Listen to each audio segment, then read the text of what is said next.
But I'm going to go to the end of the book, to the afterword. And it's something that Hack wrote basically right after he had got done. Right after he got done being the battalion commander. And he'd led him through a bunch of combat. He changed him from the hopeless to the hardcore. It's a fantastic display of leadership. And it's, it's like the boat crew story in our book. When they changed the boat crews from the boat crew 6 team is in the last place on all the races and boat crew 2 is winning all the races, and they just switched the leaders, and all of a sudden boat crew 6 starts winning the races. It's the same thing here. You have a battalion that's horrible, that's one of the worst, it's got the worst record in Vietnam, and sure enough, you put in a new leader and they become the best battalion in Vietnam. Leadership is the most important thing on the battlefield. So from that experience, he goes into this. I could never figure out Army logic. The command of an infantry or tank platoon is the most demanding and dangerous job in the armed forces, yet the Army's senior brass consistently fail to recognize this reality and provide lieutenants with practical, hands-on training they need. As a result, platoons too frequently wind up under the command of the least qualified, most inexperienced leaders in the military. The average infantry lieutenant who joined hardcore in 1969 was simply not prepared to lead a rifle platoon. Because the Army's approach to training had failed to ready him for the reality of combat in Vietnam, he was extremely weak in troop leading, practical knowledge, and small unit combat operations, and was almost without actual field experience.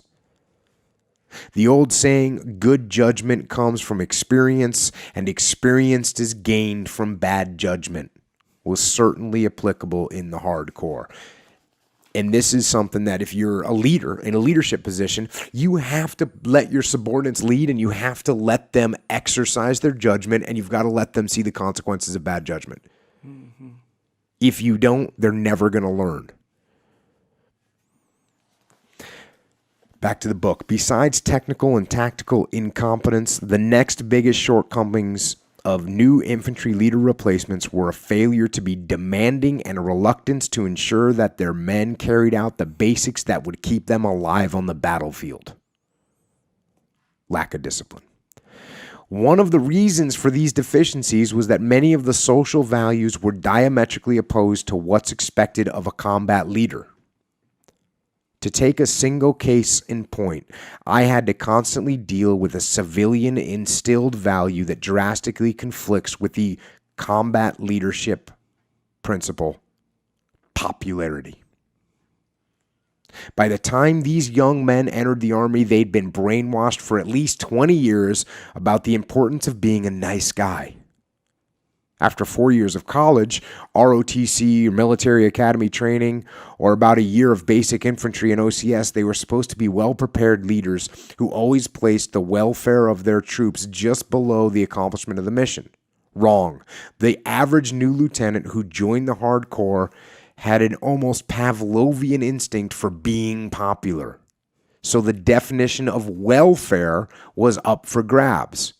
Because he had to be a good guy, he'd become a joiner instead of an enforcer, instead of a leader, become part of the pack. Mm-hmm. Need to step up and be a leader. In Vietnam, good guys let their people smoke at night and take portable radios to the field.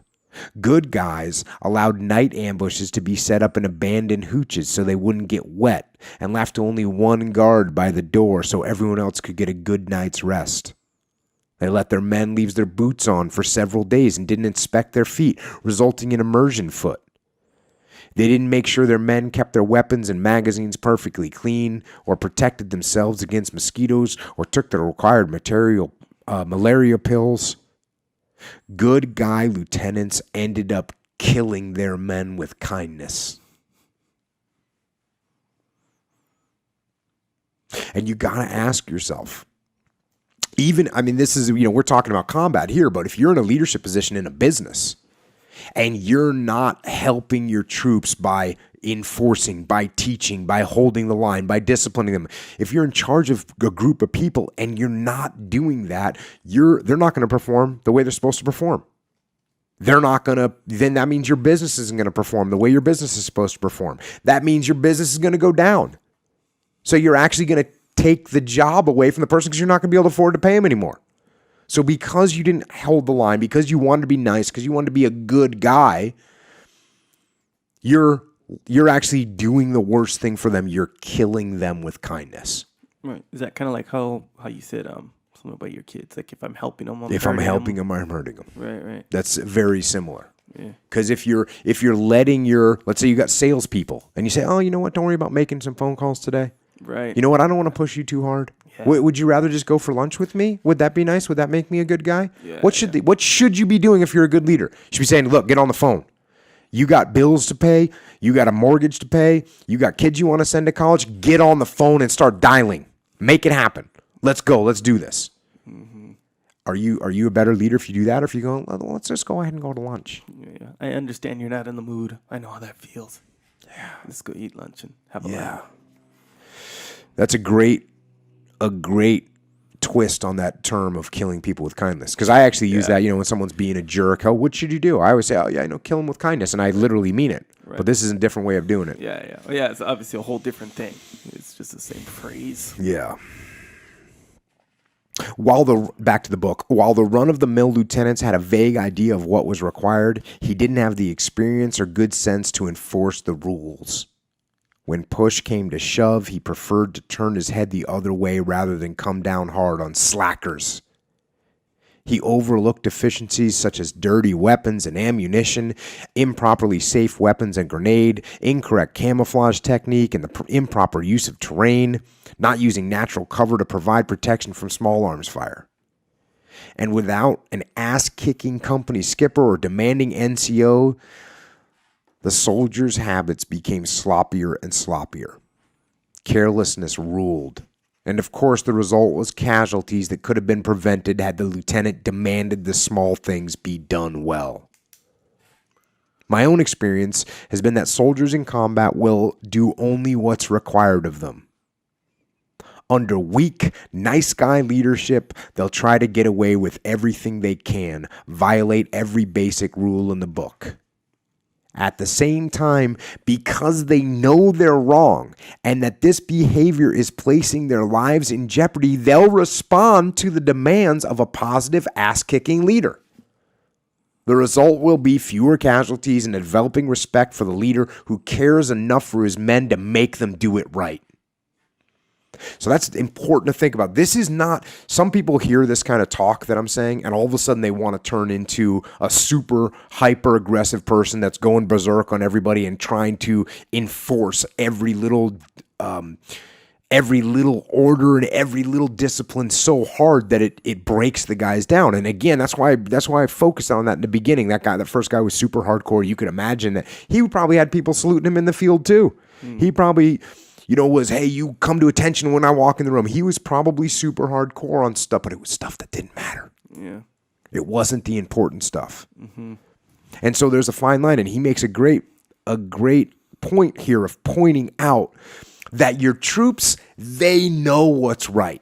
They know that you're there to help them. They're going to take the easiest way possible. But when you actually step up and lead and you explain to them why this is important, and you explain to them why this is going to keep them alive and why it's going to make the company more successful, then you will actually get traction. Mm-hmm. And you will get loyalty.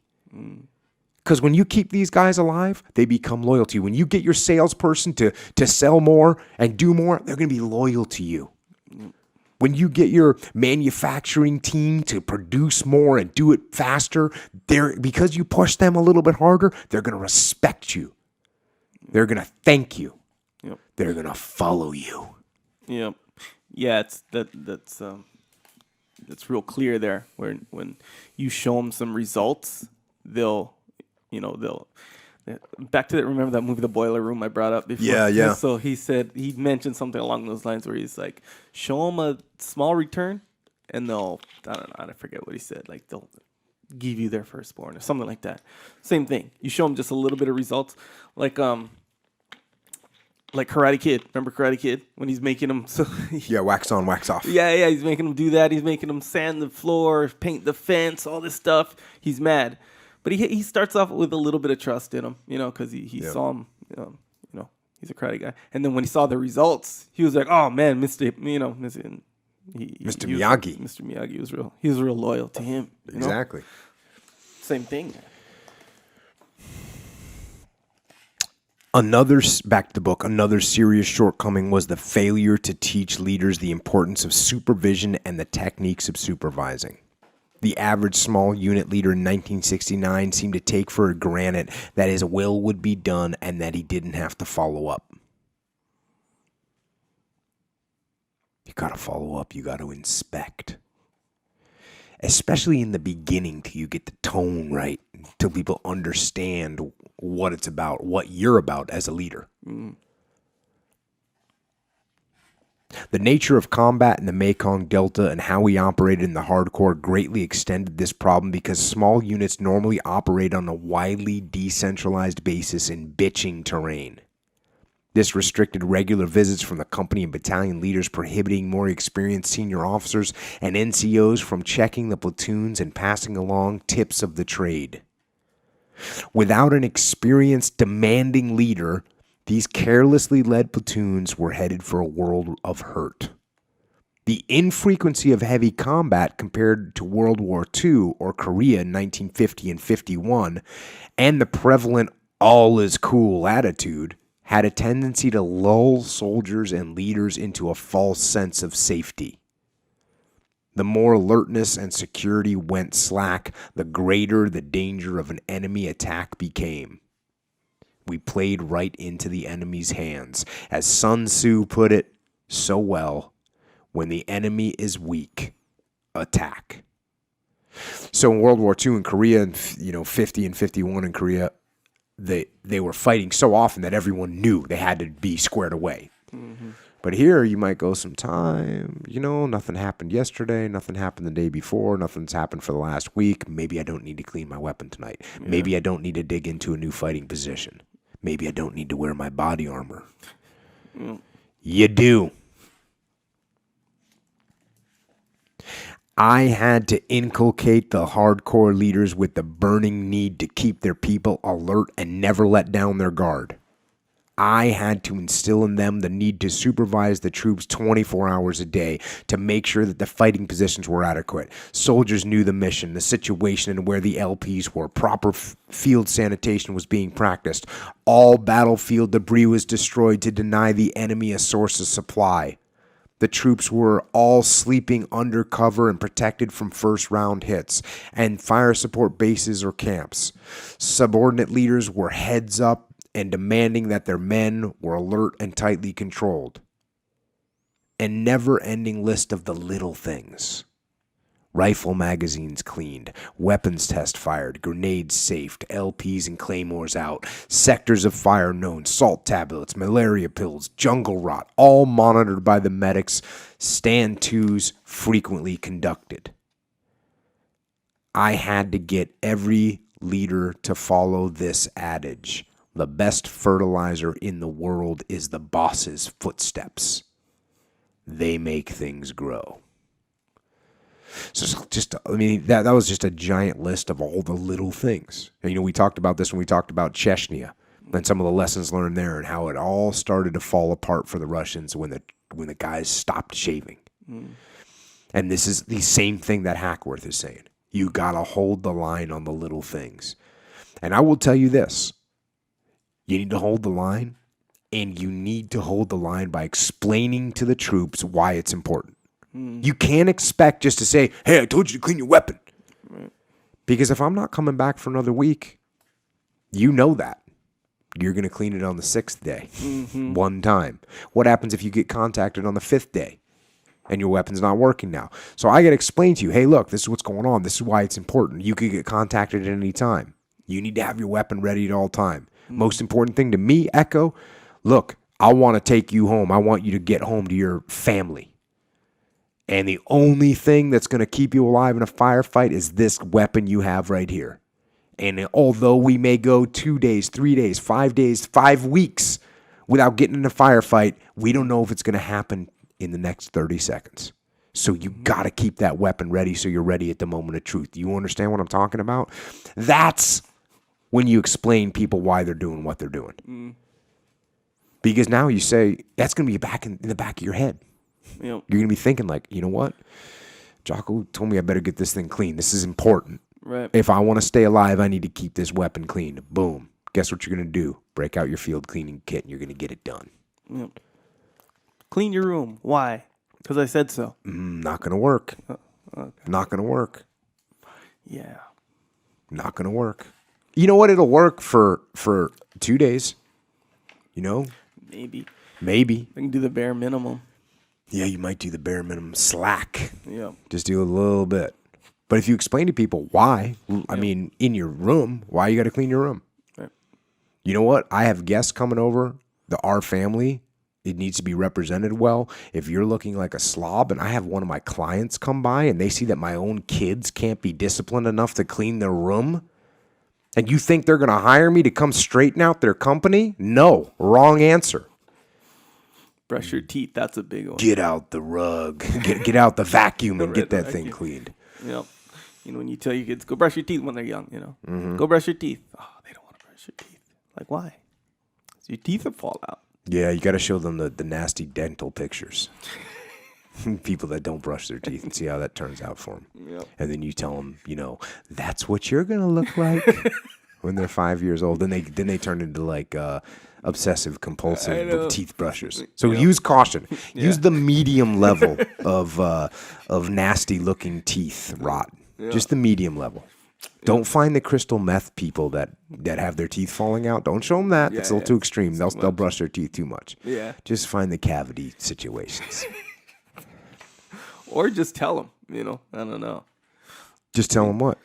That their teeth are going to rot out if you don't brush them. The kids are visual most of the time. Do you want your teeth to rot out? They'll say no. Yeah. Boom. Maybe that could work. We'll check out the dental hygienics here in a few years on the children's. Yeah. We'll make a decision. Back to the book. The principle was to learn so that we didn't keep making the same mistakes again and again. To do this, we copied the VC technique of ruthlessly examining every operation, an exercise that was a lot easier for the VC because they weren't as rigid about rank as we were. When rank rules, people say yes, sir, when they should say no fucking way. I wanted to instill a particular sort of insubordination. Don't get me wrong, when I told the men to do something, I wanted it done. But I also wanted an atmosphere where no one would be afraid to sound off and speak the truth. This is the dichotomy. This is the balance. You don't want, and even Hackworth, as strict as he was, and he wanted everyone to do keep all these small things, he wanted them to have a rebelliousness in them. Mm-hmm. To say, you know what, Hack, I don't think we're doing this wrong. Or you know what, Hack, I think that's the wrong way to do it. Or you know what, Hack, I think you should have pushed us over there or left us back over here. Or we're not going to do this. It's stupid. That's what he wants. Mm-hmm. And that's something that a lot of military people have a hard time with. Because they get offended by someone of junior rank stepping up to them and saying, hey, boss, this is wrong. And you can't have that attitude. You've got to welcome and encourage people to check you and test you and question you. That's what you want. Yeah. Yes, when they take it personal. Oh, That's pretty much it. And they take it personal. Yeah. Like he stepped to me. He didn't step to like the order or the little scenario that I painted. He stepped to me with it. Unacceptable. Ego. Yeah. Check your ego. Back to the book. After every operation, we'd sit down at the squad, platoon, and company level and work up a detailed critique that spared no harsh words. It was, Tom, you had your machine gun in the wrong firing position. Bill, you're right. You triggered the ambush early. Hank, your go-to-hell plan sucked. War is so simple, yet the military school system tries to make it so damn complicated. Probably they need to promulgate a mystique in order to protect their turf. But the bare bones bottom line to winning in battle is simply to sneak up on your opponent and belt the shit out of him from behind as hard and quickly as you can before he figures out you're in the neighborhood, and then beat it the hell out of there. We should train our small units not in the classroom, but in the bush, where warriors can be taught the gut fundamentals of infantry combat. Rommel said, "The best form of welfare for the troops is first-class training, for this saves unnecessary casualties. First-class training means hard work and sacrifice." General Bruce Clark's adage, "The more we sweat on the training field, the less we bleed on the battlefield," is one I've followed ever since I was a teenager, and I'm convinced it keeps the casualty lists short. Everybody knows those two. Mm-hmm. Does everybody follow them? Not always. Not always. You see it with the military, with police, with fire, with salespeople. Are you putting your troops through realistic training? That's hard, and making them sweat and making them think. Are you doing that? You need to.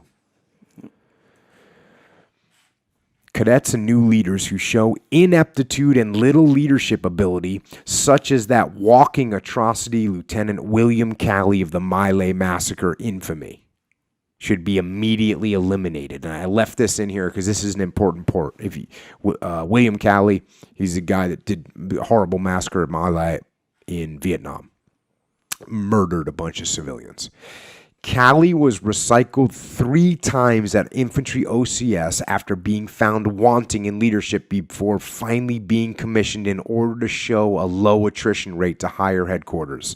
A bad mistake with big consequences. So they had a guy, they knew he was a weak leader. He was showing weak leadership in his position going through officer candidate school. And what do? They recycle him 3 times. So he failed 3 times. They keep pushing him through, keep pushing him through, keep pushing him through. They finally makes it through. He goes out and commits a horrible atrocity because he's a weak leader. Mm. You cannot lower the standards. More than any major enemy victory, the shame and horror of My Lai caused the American people to withdraw their support from the war effort.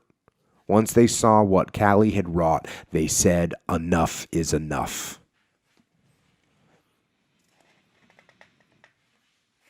In small unit leaders, confidence like fear is contagious. Troopers can feel it, see it, and smell it. And it will rub off on shoulders from a platoon to a division as quickly as a good rumor rumbles out of the latrine. Confidence produces courage. Most leaders or soldiers aren't born with a double basic load of guts. The average leaders are as scared as the next guy in their first or 100th firefight. But if they are confident that they're tactically proficient, that their unit's squared away, team motivated by a strong sense of duty to accomplish the mission, the courage that's needed to do what many will view as impossible will be there. Mouths may go dry, guts may churn, and hands shake, but when the slugs start snapping, the prepared leader will be as cool on the outside as Clint Eastwood, and no one will know he's really scared out of his brain. So if you're going into combat and you've never been there, you're in a leadership position or not, you're nervous. It's okay. No big deal. Be nervous. Do your job. Besides being one hell of a job, leading men into battle is the ultimate responsibility. On the battlefield, decisions such as go left or go right or go straight ahead are made in a split second, and right or wrong, good or bad, people get killed. Leaders carry the scars of those decisions for the rest of their lives. Later, battle scenes play back deep into the night like an old movie. Why didn't I wait? Why didn't I bring in more fire? Why didn't I go myself? Why didn't I go to the left? Questions that will haunt the blooded combat leader until he's 6 feet under. Good preparation, training, knowing your job, and attention to detail will keep the nightmares and any casualties to a minimum. To be a combat leader in the profession of arms is one of the most noble, most deadly jobs going. It's rough and tough, and its rewards are few. But if at the end of the day the troops say, he's a good man, as opposed to, he was a nice guy, that's pretty much as good as it gets.